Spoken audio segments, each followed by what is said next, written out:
천국에서 가장 큰 자, 자신을 낮추는 자가 가장 큰 자라고 했습니다. 우리는 평상시에 사람이라면은 인정받고 싶은 욕구가 있어요. 그리고 나는 내 사회적 직분이나 또 신분, 내 나이에 걸맞는 예우를 받고 싶습니다. 내가 그런 예우를 받으려면은 누군가는 섬기는 사람이 있어야 돼요.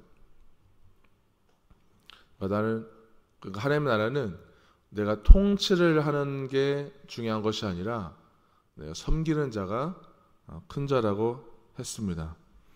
그러면서 예수님께서 어린아이와 자기 자신을 동일시하고 계세요. 예수님께서는 유대 사회가 바라보고 있는 그 어린아이, 가장 무시받고 천대받는 그 어린아이와 자신을 똑같이 여기는 아주 파격적인 설명을 하고 계십니다.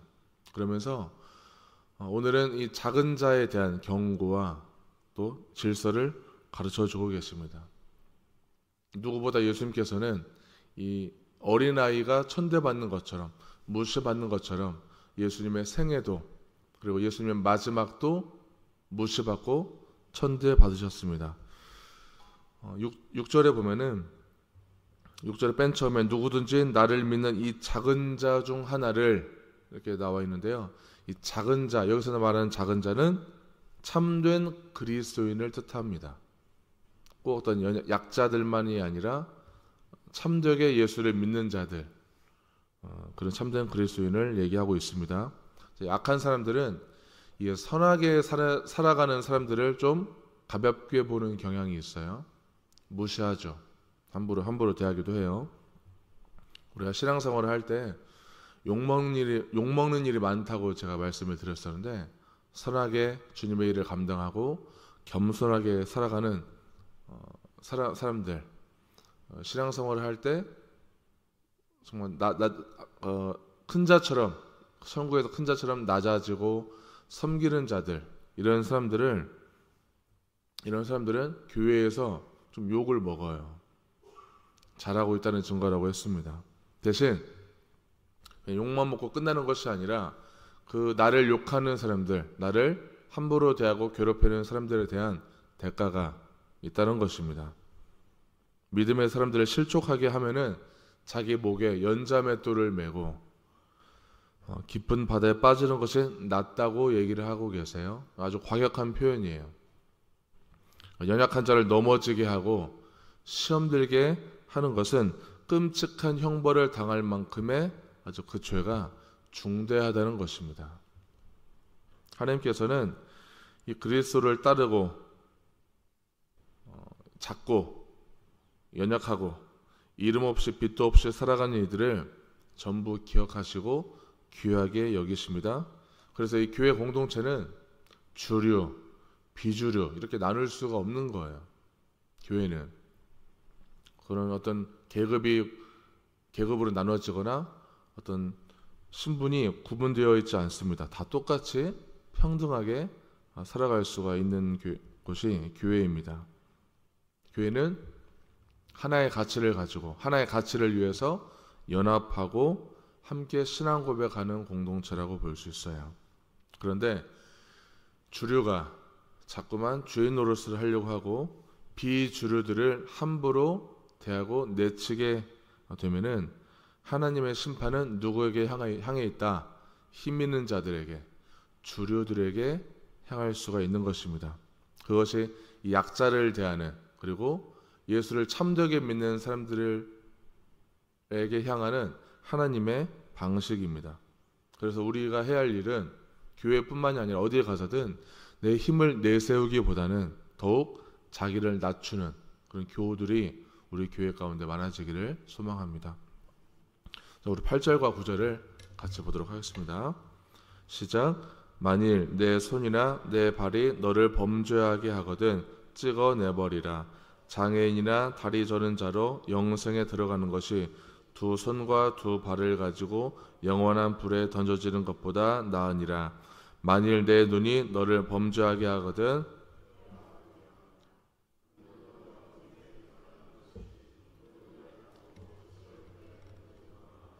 나으니라. 아멘. 자, 누군가를 실족하게 했을 때 당하는 화를 설명을 합니다. 나의 죄 때문에 다른 사람도 죄에 이르게 한다면 손이든 발이든 눈이든 찍어내버리라. 역시 이 표현도 참 과격해요. 정말 예수님께서 우리를 향해서 신체를 훼손하라고 요구하는 것은 아닙니다. 그만큼 중대한 죄를 단호하게 제거하라는 요구예요. 자, 8절과 9절에 보면은 비슷한 표현이 좀 반복되어서 나옵니다. 손과 발, 눈 이거를 이제 제거하라고 얘기하고 있는데 장애 상태로 영생에 들어가는 것이 차라리 훨씬 낫다. 뭐보다 멀쩡한 몸으로 지옥불에 던져지는 것보다 낫다. 그만큼 죄에 대해서 그리스도인들은 민감할 수밖에 없어요. 자, 천국을 따르는 자들은, 천국을 사모하는 자들은 죄에 대해서 민감해야 하는 것입니다. 우리가 죄를 안 지을 수는 없어요. 그러나 이 죄에 대해서 죄는 분명히 혹독한 대가가 기다리고 있기 때문에 단호하게 끊어내야 하는 것입니다. 내일부터 하지 뭐, 이따가 다음부터 잘하지 뭐, 이런 것이 아니라 지금부터 끊어내는 심정으로 살아내야 하는 것입니다. 사람이 잘 변하던가요? 사람이 참 잘 안 변하죠. 그럼 그리스도인이라고 해서 잘 변하던가요? 그리스도인도 잘 안 변해요. 우리가 신앙생활을 해왔던 시간을 생각해 보세요. 우리는 매주 하나님의 말씀을 듣고 말씀을 묵상하고 큐티하고 늘 주님께 기도하는 그리스도인인데 잘 안 변해요. 안 변하는 이유가 뭘까요? 내 죄를 단호하게 끊어내지 못하기 때문이죠. 그 고집스러운 내 죄, 늘 끊어내지 못하는 그 죄 때문에 우리는 좀처럼 안 변합니다.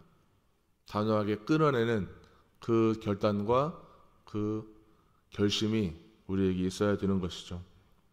그럼 적어도 죄를 끊어내려면은 적어도 내 죄를 알아야 돼요.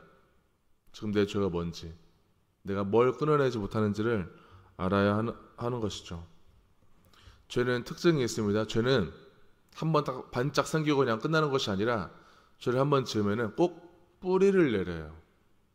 어떤 죄는 되게 깊게 뿌리 내리기도 하고 아주 얕은 뿌리를 내리기도 하죠. 죄는 꼭 뿌리를 내려요. 그래서 죄를 끊어내려면은 뿌리채 다 뽑아내야 됩니다. 뿌리채 뽑아내는 그 고통스러운 결단이 있어야 돼요. 정말 어려운 일이죠. 인간은 행복해도 불안을 느끼는 존재이고 죄를 멈추기만 해도 금단 현상이 일어나요. 죄에 오랫동안 노출되었기 때문에 중독이 되기 때문에 금단 현상이 일어나는 것입니다.